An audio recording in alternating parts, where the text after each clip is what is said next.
Hello, I'm Kenopic, President and CEO of the Canadian Hearing Society. As we approach the holidays, I wanted to take this opportunity and share with you a few of the significant activities that CHS has undertaken this past year in 2013.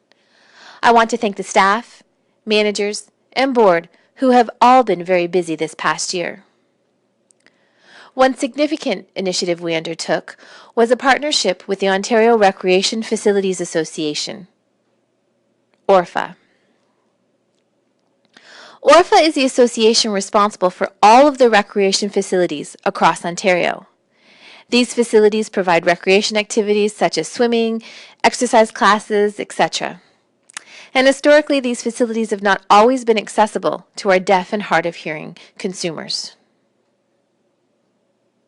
We partnered with ORFA to produce a video with a series of scenarios depicting barriers faced by our consumers and how we can remove those barriers and they can be more accessible. This video will be available online on ORFA's website. So all of their 5,000 staff members can consider the accessibility of their own centers and make the necessary changes to be accessible for all. This ties in perfectly with the Accessibility for Ontarians with Disabilities Act.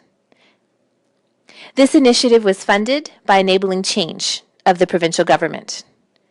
And we extend our appreciation to them for allowing us this opportunity to partner with CHS and ORFA, which will continue to be successful. The next initiative is Sightline to Safety, Fire Safety Program. CHS continues to be involved provincially, advocating for visual fire alarms. In partnership with 3 fire departments in Severn, Peterborough, and Brockville. Staff participated in community events, mall tours, technical device displays, and presentations. Fire Prevention Week is in October, but CHS is committed year-round. One example of that is Thunder Bay held an event just this past November. We are committed to continue advocacy efforts, as it is critical for all deaf and hard of hearing Ontarians to have visual fire alarms. The Ontario Interpreting Services Scheduling Centre has been in place in Ottawa since this past May, and they have been extremely busy. Since that time, they've received 14,000 requests for interpreting services. That means 2,000 requests per month via email, Skype, or phone. The interpreters provide service in ASL English or LSQ French. I encourage you to continue to use the interpreting services in the Scheduling Center for your appointments, your meetings, and emergencies. The recent incident at Nelson Mandela's memorial service in South Africa. People from all over the world attended. And unfortunately, they hired an interpreter that was not qualified and who was not even using sign language. People across the globe were upset and questioned why a qualified interpreter wasn't hired.